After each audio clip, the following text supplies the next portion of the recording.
మహిమ కలుగుతుంది. శరీరారెవరు నా ప్రియుడైన యేసయ్య. ఆమేన్. నిత్యపు తండ్రి, సమాధానకర్త,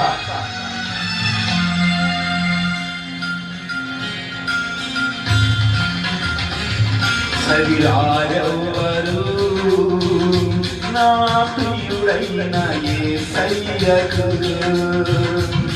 శరీరారెవరు నా ప్రియుడైన యేసయ్యకు. సర్వము ఎరిగిన సర్వేశ్వరునికి, సరిహద్దులు లేని పరిశుద్ధునికి. సర్వము ఎరిగిన సర్వేశ్వరునికి, సరిహద్దులు లేని పరిశుద్ధునికి.